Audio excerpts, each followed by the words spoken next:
Part 1. You will hear a man asking about voluntary work in the village that he has just moved to. First, you have some time to look at questions 1 to 7.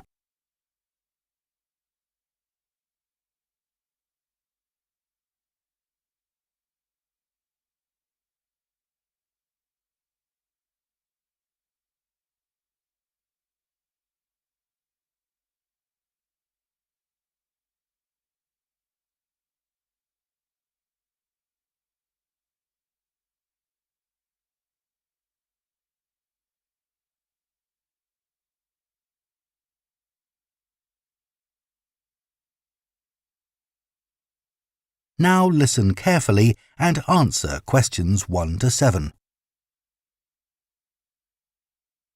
Hello, Jane Fairbanks speaking. Oh, good morning.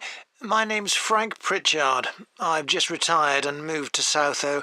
I'd like to become a volunteer, and I gather you coordinate voluntary work in the village? That's right. What sort of thing could I do? Well, we need help with the village library. We borrow books from the town library, and individuals also donate them. So one thing you could do is get involved in collecting them, if you've got a car, that is. Yes, that's no problem. The times are pretty flexible, so we can arrange it to suit you. Oh, another thing is the records that we keep of the books we're given, and those we borrow and need to return to the town library. It would be very useful to have another person to help keep them up to date. Right. I'm used to working on a computer. I presume they're computerized? Oh, yes.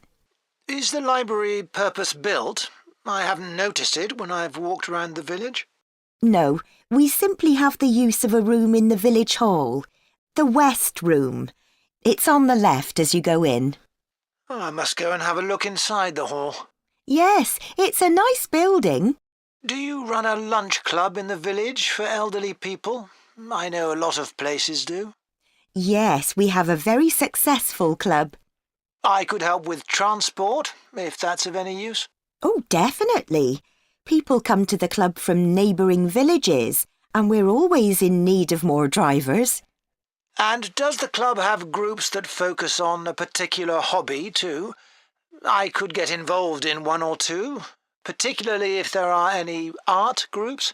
Excellent. I'll find out where we need help and get back to you. Fine.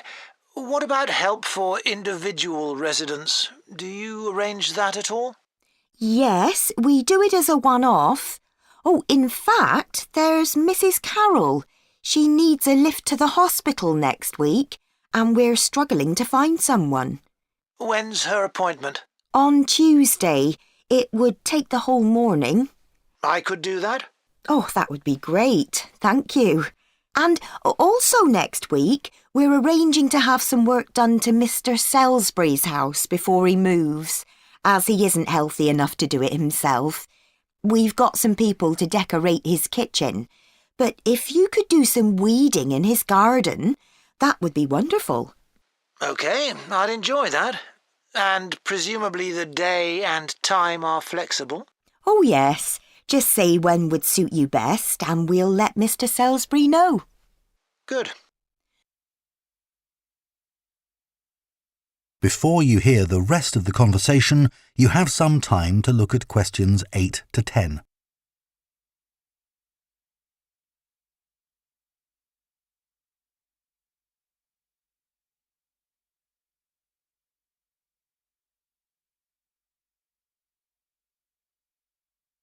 Now listen and answer questions 8 to 10.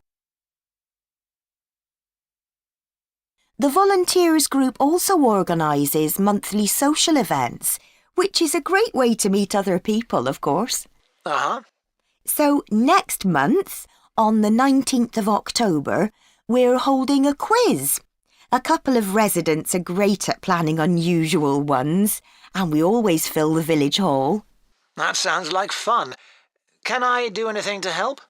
Well, because of the number of people, we need plenty of refreshments for halfway through.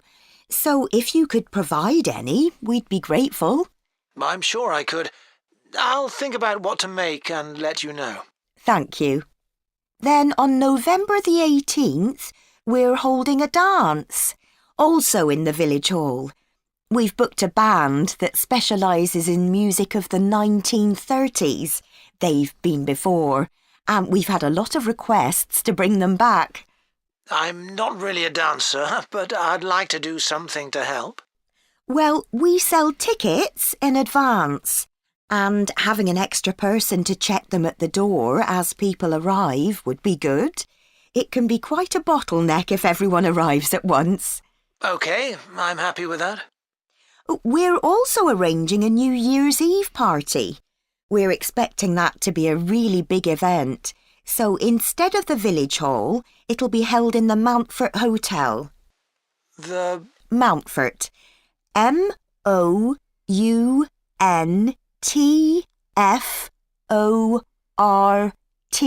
Hotel.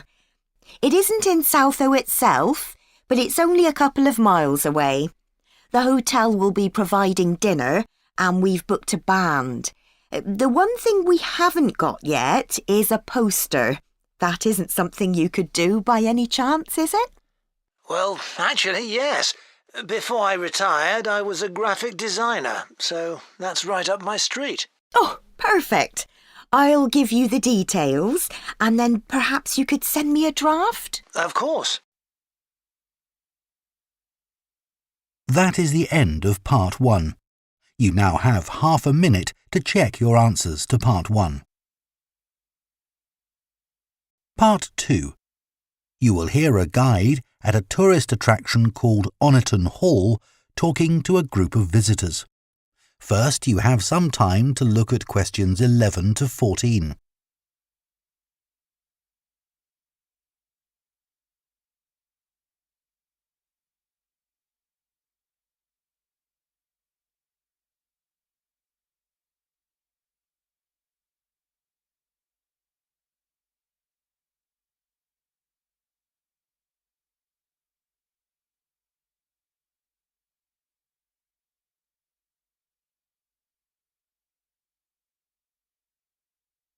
Now listen carefully and answer questions 11 to 14.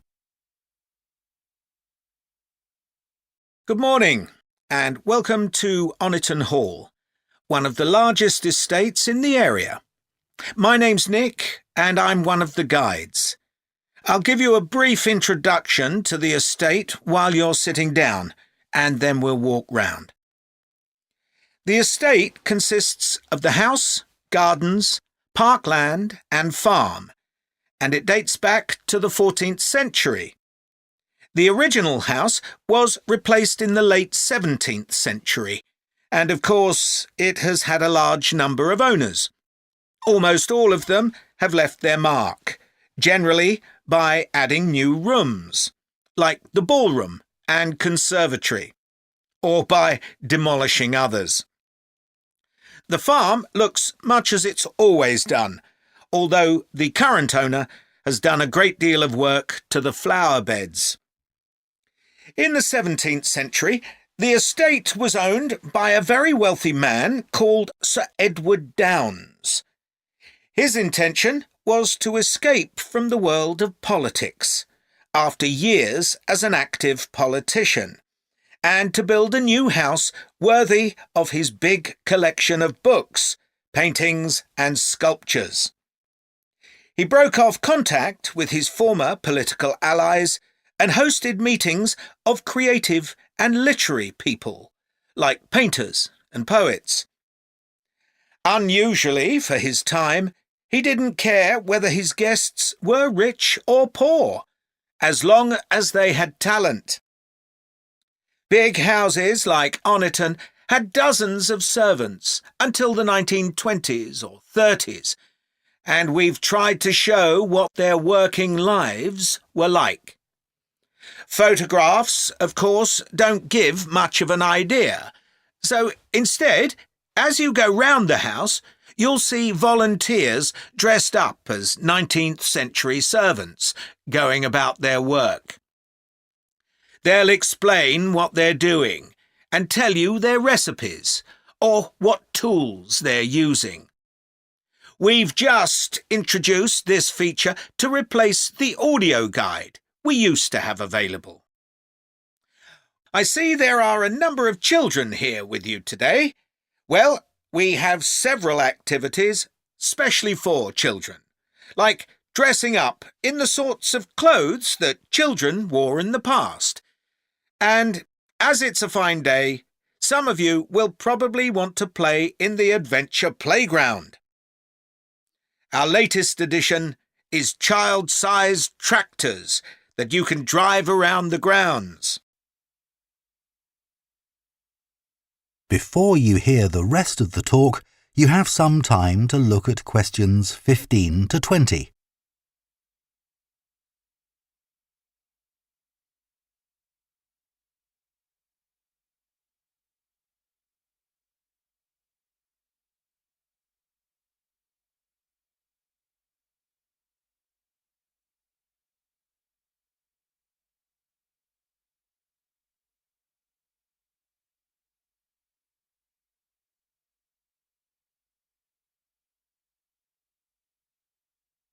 Now listen and answer questions 15 to 20. We'll also be going into the farm that's part of the estate, where there's plenty to do. Most of the buildings date from the 18th century, so you can really step back into an agricultural past. Until recently, the dairy was where milk from the cows was turned into cheese. It's now the place to go for lunch, or afternoon tea, or just a cup of coffee and a slice of homemade cake. The big stone building that dominates the farm is the large barn, and in here is our collection of agricultural tools. These were used in the past to plough the earth, sow seeds, make gates, and much more. There's a small barn, also made of stone, where you can groom the donkeys and horses to keep their coats clean. They really seem to enjoy having it done, and children love grooming them. The horses no longer live in the stables, which instead is the place to go to buy gifts, books, our own jams and pickles, and clothes and blankets made of wool from our sheep. Outside the shed, which is the only brick building, you can climb into a horse-drawn carriage for a lovely, relaxing tour of the park and farm. The carriages are well over 100 years old. And finally, the parkland, which was laid out in the 18th century with a lake and trees that are now well established. You'll see types of cattle and sheep that are hardly ever found on farms these days. We're helping to preserve them, to stop their numbers falling further. OK, well, if you'd like to come with me, we will start. That is the end of Part 2. You now have half a minute to check your answers to Part 2. Part 3. You will hear 2 theatre studies students discussing stage and screen performances of Shakespeare's play Romeo and Juliet. First, you have some time to look at questions 21 and 22.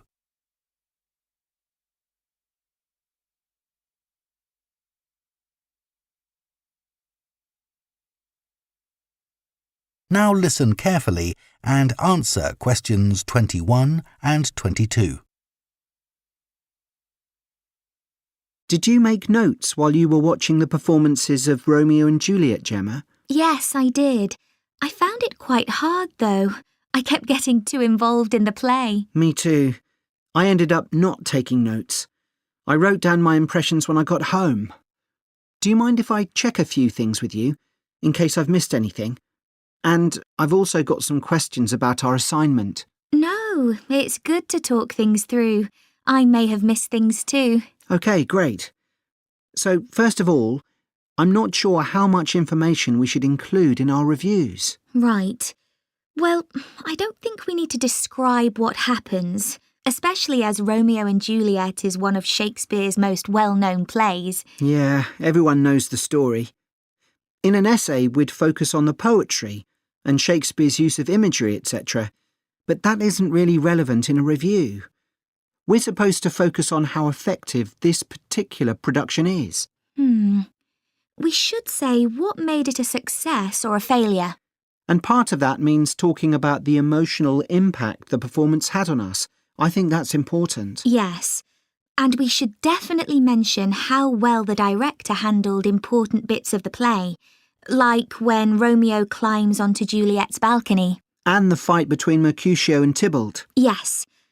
It would also be interesting to mention the theatre space and how the director used it, but I don't think we'll have space in 800 words. No, OK. That all sounds quite straightforward. Before you hear the rest of the discussion, you have some time to look at questions 23 to 30.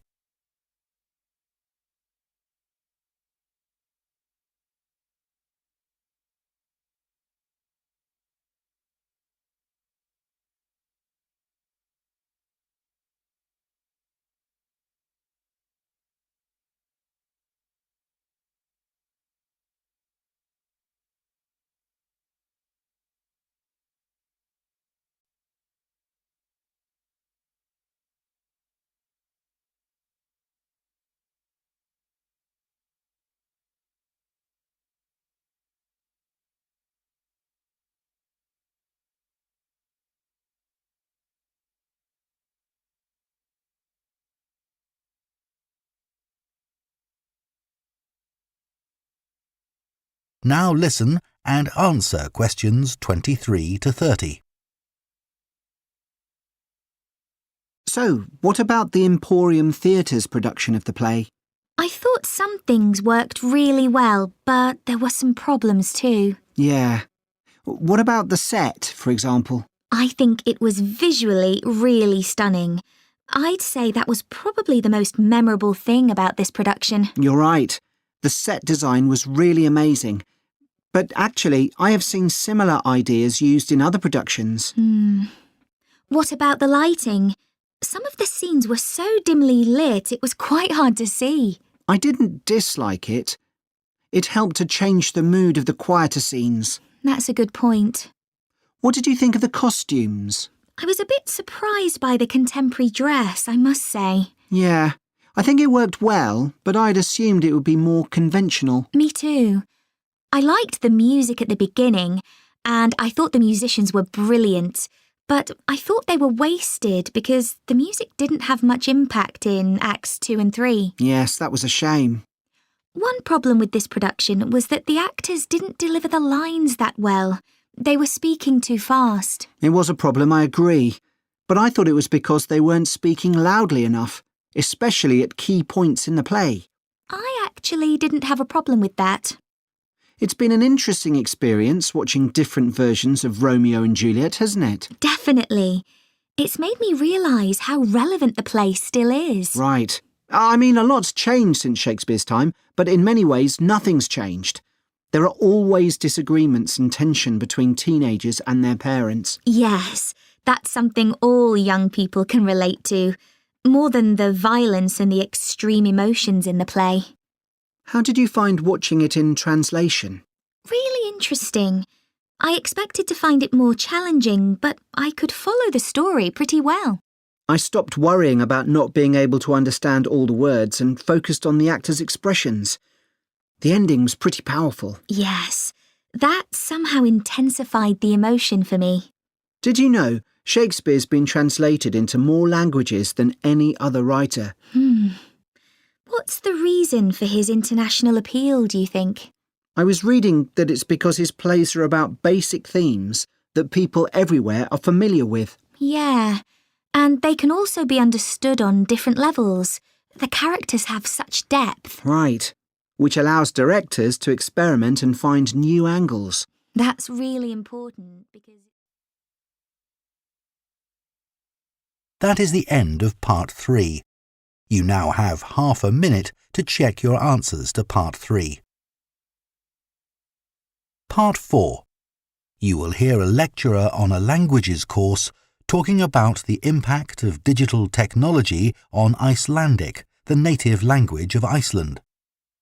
First, you have some time to look at questions 31 to 40.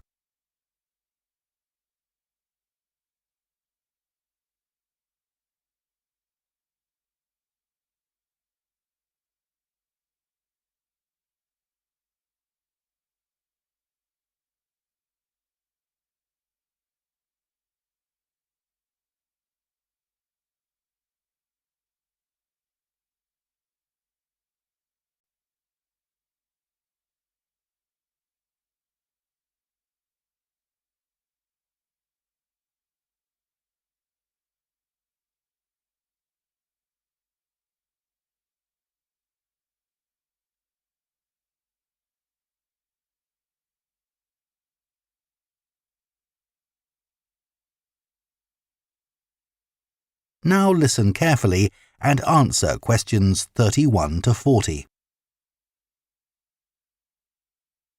Right, everyone, let's make a start. Over the past few sessions, we've been considering the reasons why some world languages are in decline.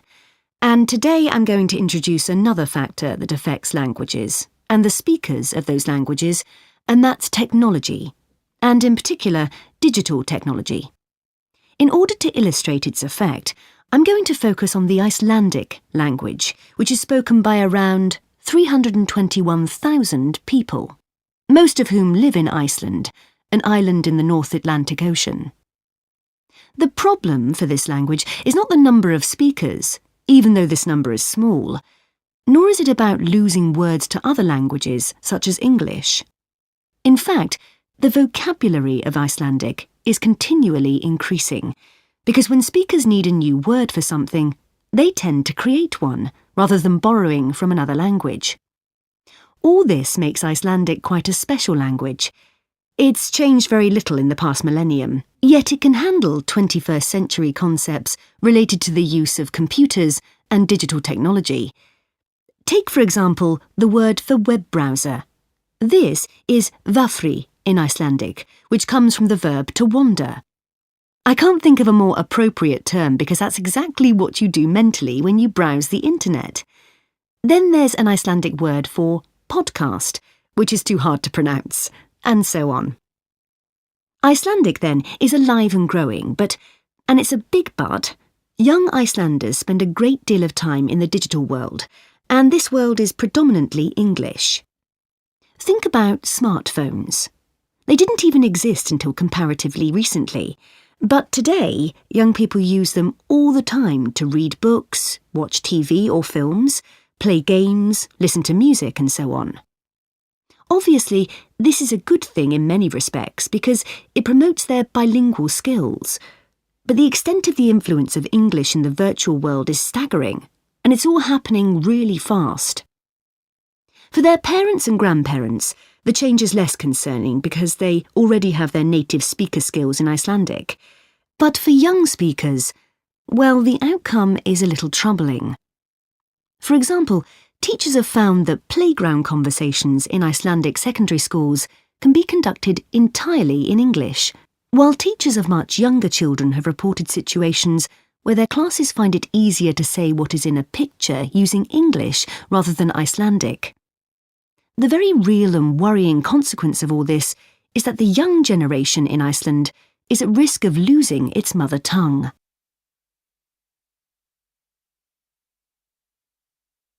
Of course, this is happening to other European languages too. But while internet companies might be willing to offer, say, French options in their systems, it's much harder for them to justify the expense of doing the same for a language that has a population the size of a French town, such as Nice. The other drawback of Icelandic is the grammar, which is significantly more complex than in most languages. At the moment, the tech giants are simply not interested in tackling this. So, what is the Icelandic government doing about this? Well, large sums of money are being allocated to a language technology fund that it is hoped will lead to the development of Icelandic-sourced apps and other social media and digital systems. but clearly this is going to be an uphill struggle. On the positive side, they know that Icelandic is still the official language of education and government. It has survived for well over 1,000 years, and the experts predict that its future in this nation-state is sound and will continue to be so. However, there's no doubt that it's becoming an inevitable second choice in young people's lives. This raises important questions. When you consider how much of the past is tied up in a language, will young Icelanders lose their sense of their own identity? Another issue that concerns the government of Iceland is this. If children are learning 2 languages through different routes, neither of which they are fully fluent in, will they be able to express themselves properly? That is the end of Part 4. You now have 1 minute to check your answers to Part 4.